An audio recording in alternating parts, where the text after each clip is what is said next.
넷플릭스 드라마 삼체는 류치신의 장편소설 삼체가 원작입니다. 삼체에는 레이첼 카슨의 침묵의 봄이 여러 차례 등장합니다.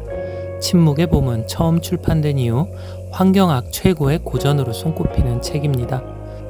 소설이나 영화 속에 또 다른 작품이 언급되는 경우는 많이 있습니다만 삼체에서 침묵의 봄은 단순한 컨셉이나 캐릭터 설정의 도구 정도가 아니라 인물을 위기에 빠뜨리는 결정적인 증거가 되기도 하고 인물을 각성시켜 행동의 변화를 이끌어낸다는 점에서 큰 의미가 있습니다. 삼체의 원작 소설에서 침묵의 봄이 언급되는 장면들을 모아봤습니다. 최근에 책을 한 권 봤는데 생각할 만한 것이 많았습니다. 영어 읽을 줄 압니까? 예원재가 고개를 끄덕이자 바이무린이 가방에서 파란색 표지로 된 책을 꺼내 건넸다. 그는 자기도 모르게 주위를 둘러보았다. 1962년에 출판된 책이에요. 서방의 영향을 많이 받은 책이죠. 예원재는 몸을 돌려 책을 받았다. 레이첼 카슨의 침묵의 봄이었다. 그녀가 작은 소리로 물었다. 어디서 났어요? 상사들이 이 책에 관심을 가져 내부 참고용으로 쓰겠다고 했습니다. 저는 숲과 관계된 부분의 번역을 맡았고요. 책을 펼친 예원재는 책에 빠르게 빨려 들어갔다. 짧은 머릿말에서 작가는 살충제 중독으로 조용히 죽어간 마을을 묘사했다. 소박한 언어 뒤에 걱정의 마음이 엿보였다. 바이무린이 말했다. 나는 중앙정부에 건설병단의 이 무책임한 행동을 알리는 편지를 쓸 생각입니다. 예원재는 책에서 시선을 떼고 한참을 생각한 뒤에야 그의 말뜻을 깨달았다. 그러나 아무 말도 하지 않고 다시 고개 숙여 책을 보았다. 보고 싶으면 가져가서 보세요. 하지만 다른 사람 눈에 띄지 않게 조심하세요.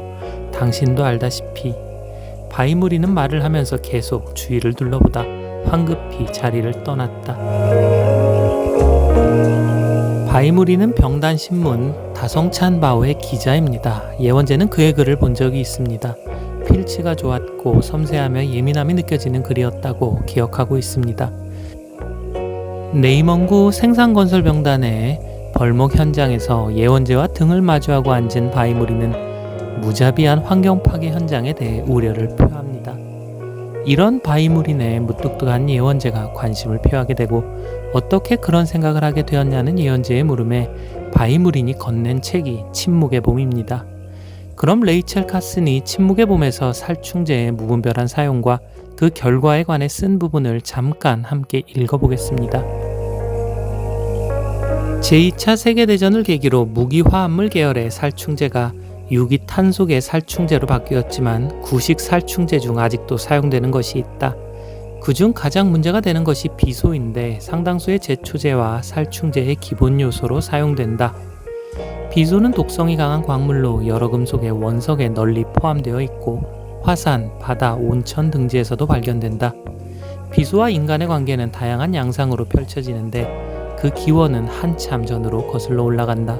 비소 혼합물은 아무런 맛이 없기 때문에 로마 시대 보르자 가문에서부터 오늘날에 이르기까지 가장 좋은 독살 수단으로 사용되었다.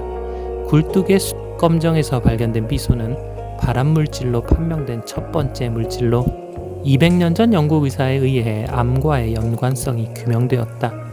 한 지역에서는 마을 사람 전체가 만성비소 중독에 걸렸다는 기록이 발견되기도 했다. 환경이 비로소 오염되면 말, 젖소, 염소, 돼지, 사슴, 물고기, 꿀벌 등 모두 병에 걸려 결국 죽음을 맞고 만다. 침묵의 봄은 바이무린에게 큰 영향을 끼쳤고 그 덕분에 예원재까지 변하게 됩니다. 그러나 이 책으로 인해 예원재는 연대본부로 소환되어 정치부 주임에게 추궁을 당합니다. 이 침묵의 봄은 자본주의의 영향을 많이 받은 책이지. 그는 서류 가방에서 흰 표지에 검은 글씨가 쓰인 다른 책을 꺼냈다. 이것은 이 책의 중국어 번역본으로 관련 부처가 내부 참고용으로 발행한 것이다. 비판용으로 말이야. 현재 상급기관은 이 책의 성격을 명확하게 규정했어. 이 책은 반동의 독초야. 유심사관에서 출발해 말세론을 선동하고 환경 문제를 들어 자본주의 세계의 부패와 몰락의 핑계를 대고 있지. 예원재는 힘없이 말했다. 하지만 이 책은 제 것이 아닙니다. 바이무린 동지는 상부에서 지정한 번역자 중 한 명이야. 그가 이 책을 소지하는 것은 합법적인 일이지. 물론 그에게도 보관의 책임이 있어. 하지만 그가 노동하는 틈을 타 책을 훔치면 결코 안 돼. 당신은 이 책에서 사회주의를 공격할 사상적 무기를 찾아냈어. 예원재는 침묵했다. 그녀는 자신이 이미 함정 밑바닥까지 떨어져 아무리 발버둥 쳐도 소용없다는 것을 깨달았다. 유심사관은 인간의 이성, 의식, 이념 따위의 정신작용이 역사가 발전하는 원동력이라고 보는 역사관입니다. 침묵의 봄은 자본주의를 비판하는 내용임에도 사회주의자들이 이 책을 반동의 독초라고 규정하는 게 재밌습니다. 아무튼 바이무린을 도와 편지를 쓴 일과 침묵의 봄을 소재한 것 때문에 예원재는 감시실에 갇히게 됩니다. 이 책은 사실 예원재의 책이 아니라 바이무린의 책입니다. 그러나 바이무린은 자신을 보호하기 위해 예원재를 희생시킵니다. 그리고는 3채에서 퇴장합니다. 멋진 등장에 비해 초라한 퇴장이지만 예원재가 침묵의 봄을 알게 해주었다는 점에서 그 존재감이 작다고만은 할 수 없습니다. 그 이유는 침묵의 봄을 통해서 자리잡기 시작한 예원재의 비판적 시각이 지구 문명이 이미 자신의 문제를 해결할 능력을 잃었다는 결론에 다다르면서 인류가 어마어마한 사건에 휘말리게 되기 때문입니다. 예원재가 인류의 악한 일면을 이성적으로 생각하게 된 것은 침묵의 봄을 본 그날부터다.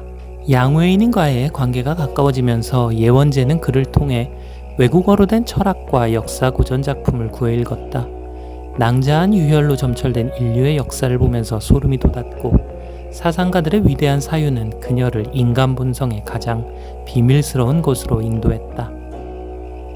세상과 떨어진 무릉도원 같은 레이더봉에서도 인간의 비이성적인 광기를 매일 눈으로 확인할 수 있었다. 예원재는 산 아래 숲이 과거 그녀의 전우였던 사람들에 의해 날마다 미친 듯이 벌목되어 황무지가 되어가는 것을 보았다. 더 먼 외부 세계에서는 인간의 광기가 역사상 최고조에 달했다. 미국과 소련의 패권 다툼이 가장 치열했던 시기라 두 대륙에는 수많은 미사일 지하기지가 있었고 유령처럼 심해를 잠수하는 전략적 핵 잠수함에는 지구를 수십 번 멸망시킬 수 있는 핵무기가 탑재되어 있었다. 그야말로 일촉즉발의 상태였다.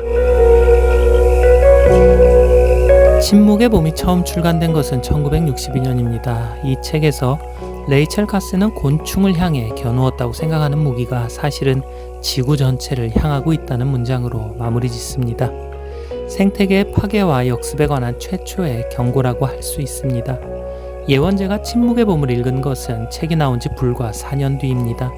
지금 읽어도 충격적인 책인 만큼 거의 동시대에 읽은 예원재에게는 더 큰 충격으로 다가오지 않았을까 싶습니다. 문화대혁명으로 인한 좌절과 절망, 그리고 침묵의 봄이 던져준 충격. 예원재는 이로 인해 인류 문명의 미래를 좌우할 중대한 결정을 내리게 됩니다. 류치신의 3채 그리고 레이첼 카슨의 침묵의 봄이었습니다.